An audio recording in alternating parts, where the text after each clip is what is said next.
Welcome everyone to our fourth and final day of Lausanne VIII. Today we're going to focus on our fourth challenge, and that's defining the value of Alzheimer's innovation. What is the cost of the disease today globally? Should we value and think through the value of treatments for Alzheimer's disease and public health interventions? So how much should we invest in the solution to the problem of Alzheimer's and dementia around the world? Whose voices should be heard in our value assessments? Should we listen to patients? Should we listen to caregivers? Or is this a pure econometric kind of an assessment?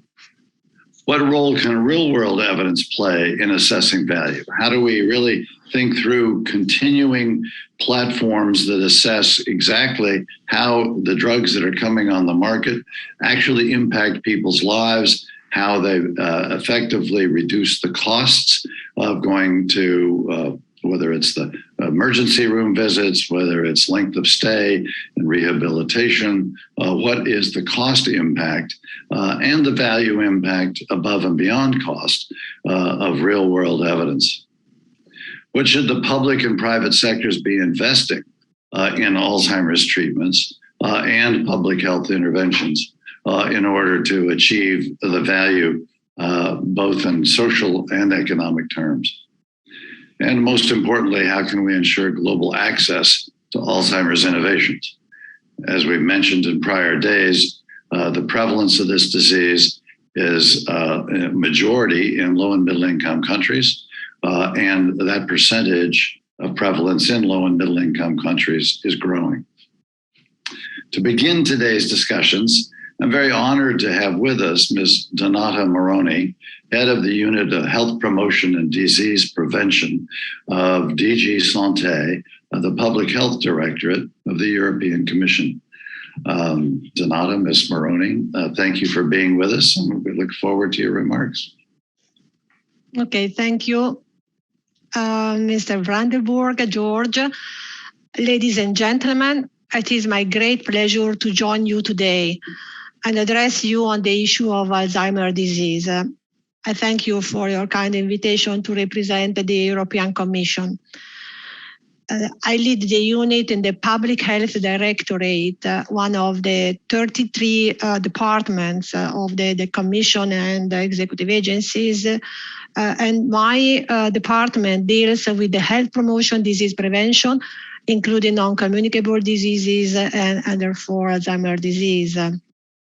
Just to explain a bit for non-European audience, that the European Union is a political economic union of 27 member states that are located primarily in Europe, with a population of about 447 million.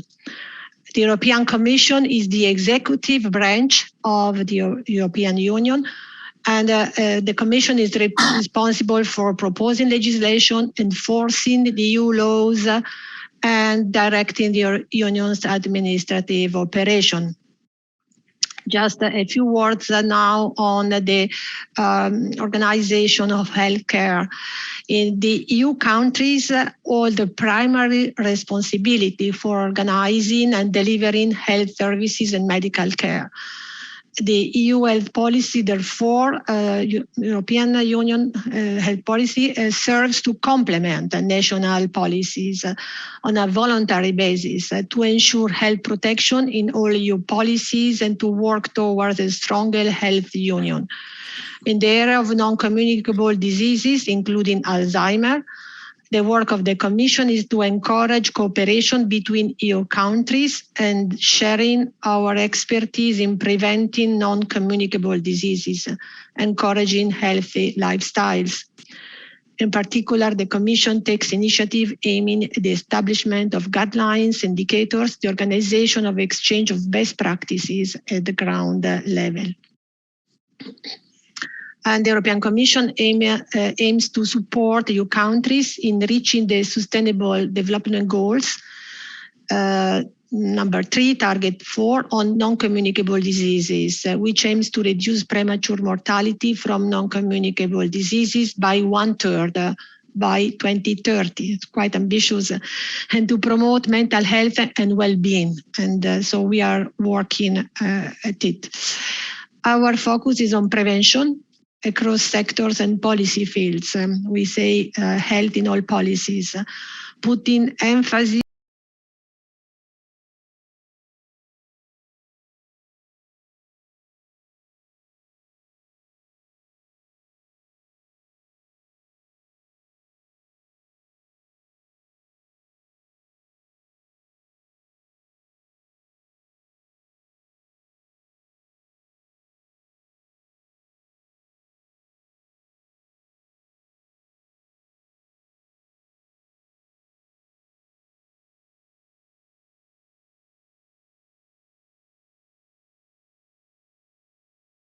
In 2009, the European Commission has supported various initiatives promoting better surveillance, improving early screening, innovation in medicines, and support for carers. In particular, I would like to mention two joint action, we call like this, which have been co-funded under the EU health programs. These actions we will call joint action because bring together EU countries and the funding from the Commission at the highest level possible, so the level of Ministry of Health, to learn from each other to tackle a common challenge. In this case, it was Alzheimer's disease. The first joint action was called Alzheimer Cooperative Evaluation in Europe and ran from 2011 to 2013, 4 years. And it improved the data for better knowledge, access to early diagnosis, care support systems, and work on raising awareness of rights, autonomy, and dignity of people living with dementia. There was then a second joint action starting 2016 and ended in 2020, quite recently, which was a follow-up action on Council conclusion on supporting people living with dementia, which dated 2015. So immediately after these conclusions, so these statements, there was a concrete action. And this action received a funding contribution of 1.5 million euros. And the objectives and it helped the outcomes was to advance work on diagnosis, including improving diagnosis rates, post-diagnosis diagnostic support, crisis and care coordination, residential care, and dementia, and work on dementia-friendly communities. On another funding instrument, it is a operating grant we call to dedicated NGOs, so non-governmental organizations working on Alzheimer. And in Europe, we have Alzheimer Europe received EU funding for their operations since 2009. Alzheimer Europe is an European organization that promotes a rights-based approach to dementia, support dementia research, and strengthen European dementia movements. Now I would like to focus on the relevance of a strong knowledge base to advance diagnosis and treatment and what we do for innovation in treating the Alzheimer's disease. The European Commission has a role as a key driver for research. The EU-funded brain research aims are threefold. So the first is better understanding brain health and diseases. The second dimension is to develop personalized preventive approaches, diagnostics and treatment. And the third is to support effective public health policies. These are the three aspects of research. EU funds targeted to brain research via Horizon 2020. Horizon 2020 was a research program running from 2014 to 2020. And the funds targeting brain research totaled 5 billion euros. And this amount includes more than 420 million euros invested in a research project on Alzheimer's disease. And the key supporting initiative in Alzheimer's dementia research are the joint program on neurodegenerative disease research, which is a public partnership aimed at tackling the challenge of neurodegenerative diseases. And then the Innovative Medicine Initiative, which is a public-private partnership that involves the European pharmaceutical industry and that has neurological and neurodegenerative diseases as one of its priorities. Both initiatives aim to speed up the development of better and safer therapeutics and diagnostics. And just to give you some example of the EU-funded dementia research project are the amyloid imaging to prevent Alzheimer's disease. Then we have a Eurofingers project that develops a multimodal precision prevention toolbox. Again, Pathway to Alzheimer's disease project that is to develop and validate new diagnostic and prognostic biomarker tools. Horizon 2020 currently also funds the European Brain Research Area project, which is a coordination action intended to develop a common agenda on brain research for Europe, including dementia research. The common research agenda should provide important input in developing ambitious European partnership on brain health, which is expected in the second strategic plan of Horizon Europe in 2025. This partnership should also support the needs for dementia research and will require strong support from EU countries for its development. Horizon Europe is the new program running from 2021 to 2027 and continues to support research projects with multiple stakeholders via the health cluster of Pillar 2 Global Challenges in European Industrial Competitiveness. This is an important component in fostering multidisciplinary research and strengthening of collaboration across sectors. Horizon Europe will also continue to offer other funding opportunities for dementia research, for example, through the European Research Council for grants on basic research. However, there are also other programs that can help support the action on Alzheimer's disease. For instance, the Digital European Programme, which has a huge budget of 7.5 billion euros over 7 years. This program supports the wide use of digital technologies in areas of public interest, including through digital innovation hubs. It supports projects in 5 key capacity areas: supercomputing, artificial intelligence, cybersecurity, advanced digital skills, and ensuring a wide use of digital technologies across the economy and society. In health, the focus is on aspects such as secure and effective management of personal health data across borders, better data for research, disease prevention and personalized health and care, and the use of digital tools for citizen empowerment and for person-centered care. We know that a digital solution can be of real support for people living with dementia, that many are low cost and easy to use, and that they are well researched as regards their effectiveness.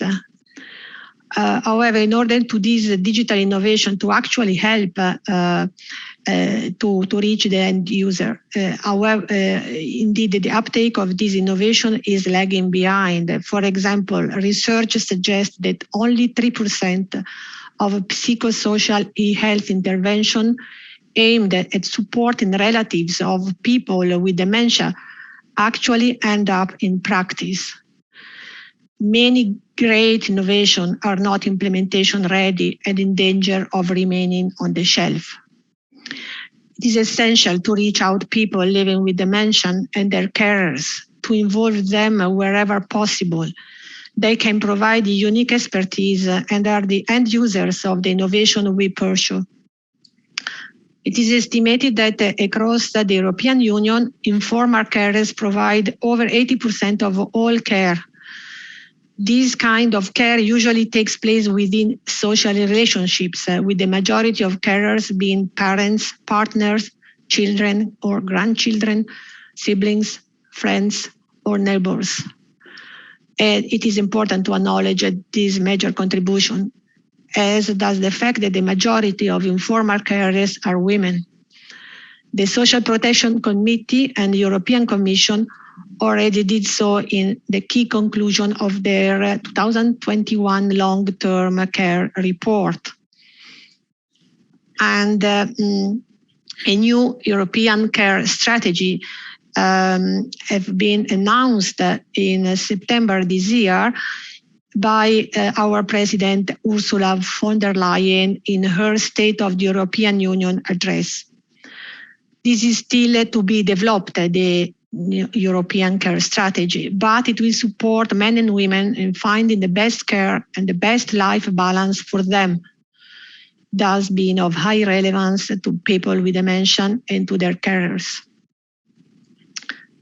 And another important point I would like to talk about is health equity issues, in particular for minority and ethnic groups in Europe. The proportion of older European citizens within a minority ethnic background is increasing.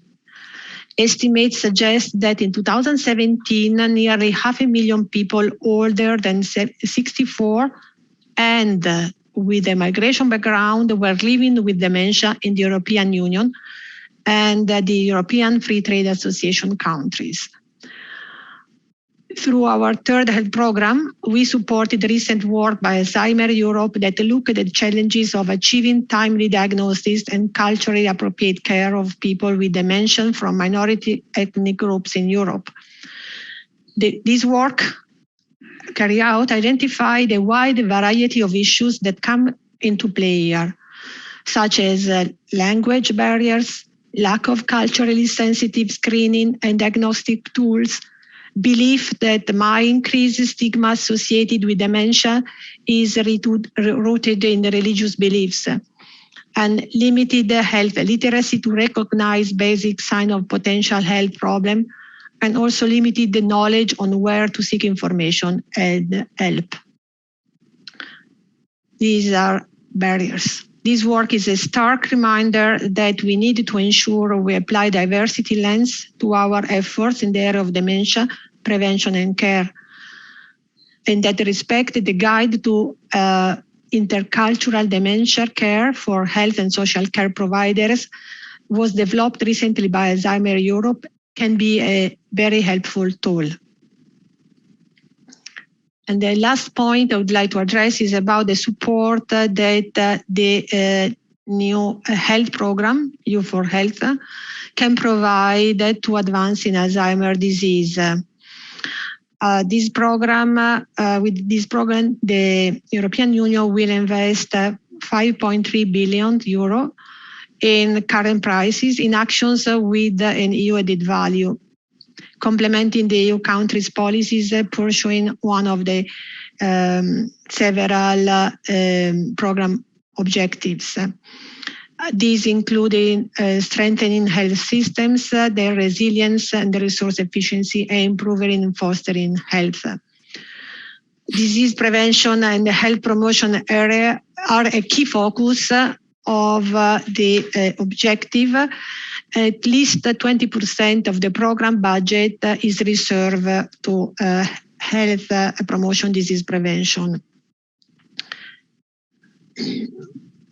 While the new program will be an important instrument to help advance work on dementia and Alzheimer's disease, I would like to zoom in on prevention. In 2018, an estimated 9 million people aged over 60 were living with dementia in EU countries. This accounts for approximately 7% of this age group. The overall number of people living with dementia in EU countries is expected to rise by about 60% over the next 2 decades, to reach 14.3 million in 2040, with the oldest people, I mean those aged over 90, accounting for a growing share. At the global level, the overall disease burden because of dementia, expressed as the number of years lost due to ill health, has more than doubled over the past 20 years. These disability-adjusted life years are roughly 60% higher for women than for men. There is a major gender issue at stake here. There is some evidence that the age-specific prevalence of dementia may be falling in some countries, reflecting improvements in cardiovascular health, greater physical activity, and other lifestyle factors. Evidence also suggests that it may be possible to reduce the risk of dementia through healthier lifestyles and preventive intervention focusing on nutrition, physical exercise, and cognitive training. Access to formal education, employment, and social connection is also considered to be protective. If preventative efforts are successful, the rise in prevalence may be less dramatic than the numbers suggest. Non-communicable diseases such as cardiovascular diseases, cancer, chronic respiratory diseases, and diabetes represent major causes of disability, health-related retirement, and premature death in Europe. We have set up a steering group, we call it, on health promotion, disease prevention, and management of non-communicable diseases,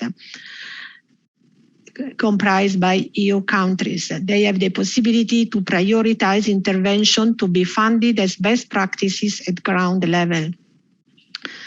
And under the annual work program 2021 of the EU for Health program, the European Commission is going to implement the rollout of best practices, validated the best practices whose efficacy is proven in the area of promoting healthy lifestyle and addressing diabetes type 2. We are currently working at a new action to be implemented in 2022, funded under the EU for Health program. I can say that prevention of non-communicable diseases is there, representing more than 20% of the annual budget. In the next year, a special attention will be paid on mental health and neurological disorders, including Alzheimer.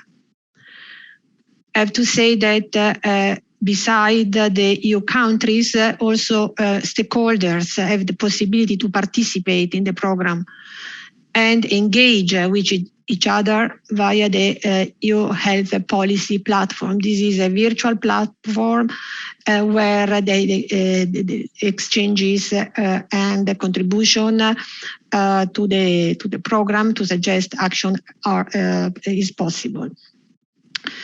Stakeholders can collaborate when preparing further plans or strategies, and thus setting the framework for concrete actions.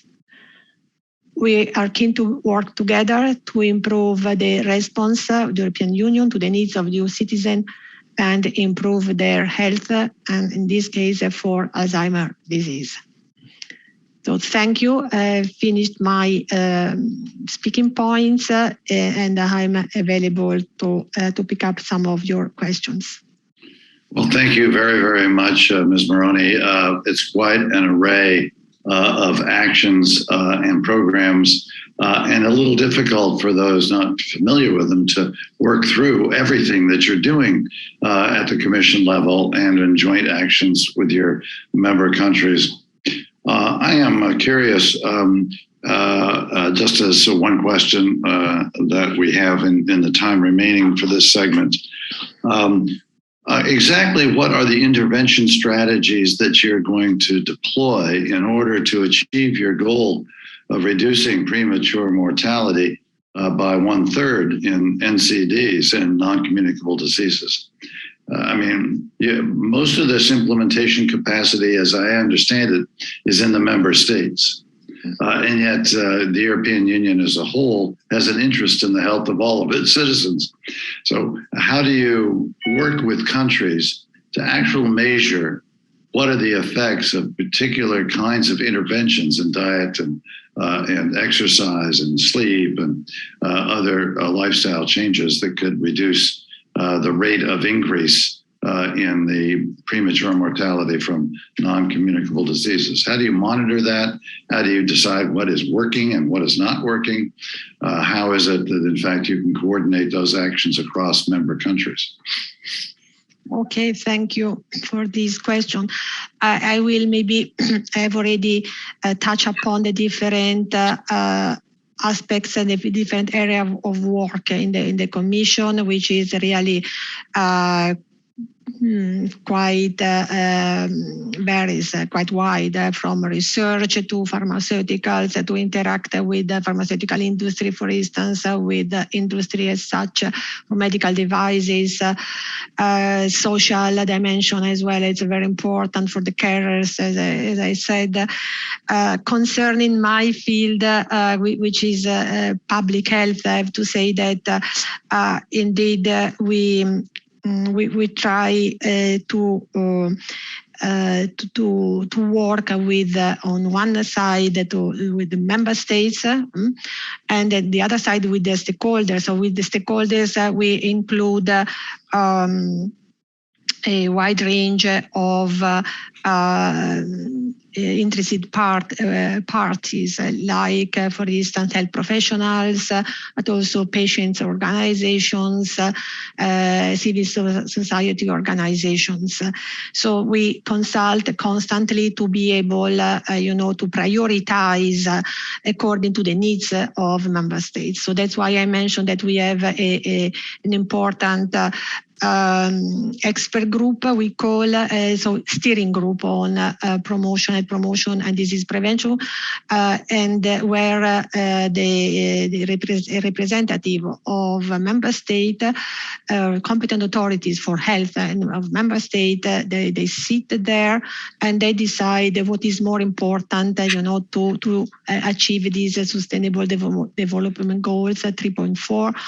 And for instance, in 2021, the emphasis was put on a healthy lifestyle, so health determinants like, the reduce the consumption of tobacco, alcohol, develop physical activity, and better nutrition.